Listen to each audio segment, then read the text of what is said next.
자, 그러면 지수함수 어떤 전제를 까느냐라고 하면 y는 ax 승이라는 전제를 까는 거야. 얘가 실수 범위에서 항상 생각, 미수는 항상 양수여야 되고 1이 아니어야 돼. 알겠어요? 에 대하여.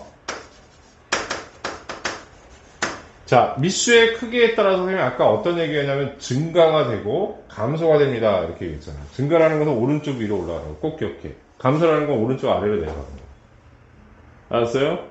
이게 증가하고 감소야.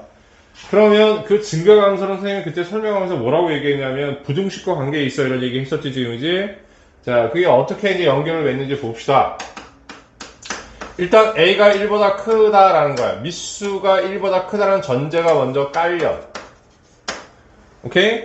그 다음에 지수에 얹어질 특별한 x값 두 개를 생각한다 이런 얘기야. 오케이? 그런데 이 두 개의 x값이 자, 예를 들면 x2가 x1보다 크다라는 전제를 깔아버리면 자, 지금부터 잘 쫓아야 돼. 자, 우리가 궁금한 건 이런 상황이 아니라 그럼 미수를 잡아서 미수를 a를 잡는데 1보다 큰 미수를 잡겠다 이거야. 오케이? 그런 상태에서 얘를 지수로 얹어주면 그럼 어느 게 크니? 라는 얘기야. 오케이? 그런데 얘가 1보다 크면 부동호 방향이 안 바뀌고 똑같아. 알겠어요?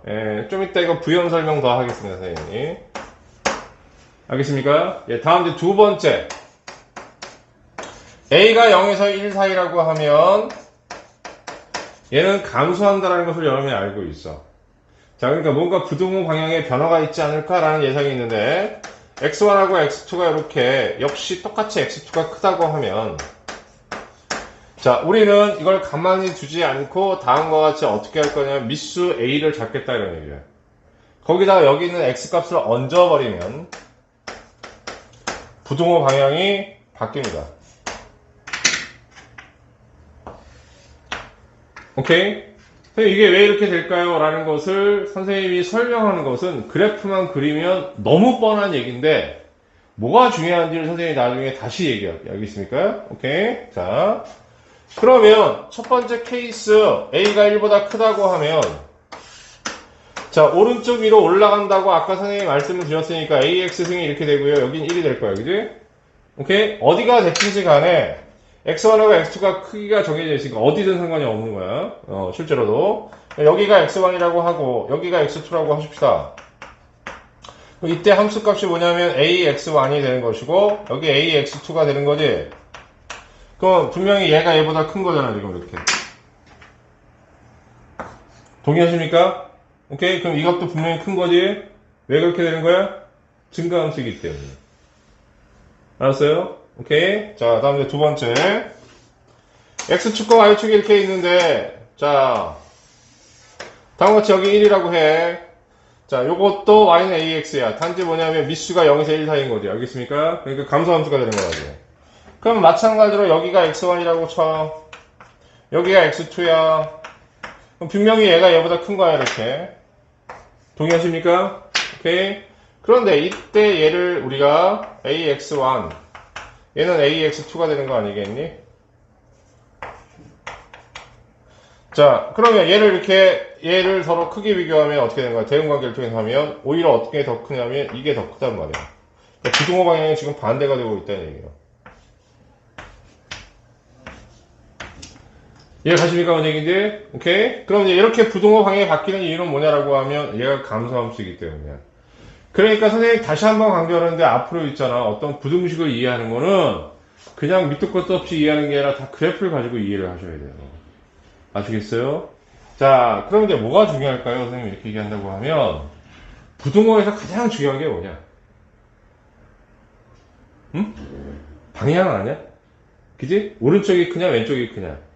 그럼 방향이 바뀌는 그런 상황과 이유는 굉장히 중요한 거 아니겠어? 오케이? 자, 이게 성립하는 거는 그래프만 그려보면 금방 알아라고 얘기했죠, 선생님이잖아. 그랬더니, 그거 당연한 거 아니야? 이렇게 되는 거잖아. 그런데 얘가 없다고 하고 얘만 만약에 쓴다고 하면 그렇게 당연한 것처럼 안 보인다고. 알겠니? 자, 그러면 우리한테 중요한 건 뭐냐면 그래프, 부등호의 방향이 바뀌는 상황이 중요하다 이거야. 알겠니?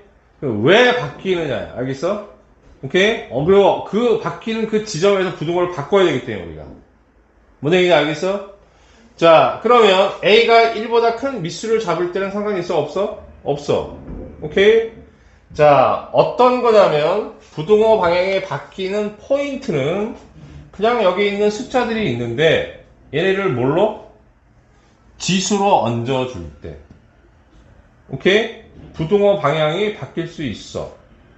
오케이? 그러니까 방향이 바뀌는 순간은 얘가 지수로 올라갈 때 바뀌는 거야. 알았어? 언제? 올라갈 때. 지수로 올라갈 때. 오케이? 왜? 미수가 0에서 1 사이라는 이 이유 때문에. 알겠어, 원장님들? 자, 그럼 여기서 중요한 게 뭐냐? 이 내용이 지금 밑에 있는 뭐 그래프에서 이게 왜 나오냐 이게 중요한 게 아니고, 여러분들은 이제 앞으로 부등식을 풀어야 된단 말이에요. 알겠습니까? 그럼 뭘 기억해야 되는 거냐라고 하면, 자, 어떠한 두 개의 값이 있는데, 얘가 지수로 얹어져. 오케이? 그럼 뭘 고민해야 된다고? 부등호 방향을 고민해야 된다고. 오케이? 1보다 크면 안 바꿔주는 거고, 0에서 1 사이면 바꾸는 거야. 음하고는 상관이 없어. 알아들으셨어요? 오케이? 그러니까 새로운 부등식을 배운 거야, 지금. 알겠습니까? 자, 그러면 지수 부등식, 지수의 대성관계에서 중요한 건 뭐냐라고 하면, 다시 한번 설명하는데, 어떤 수가 지수로 올라갈 때, 오케이? 부등호 방향이 바뀌는지를 꼭 확인해야 된다. 바뀌는 이유는 미수가 0에서 1 사이일 때 바뀌는. 아니면 상관이 없고. 알아들으셨습니까?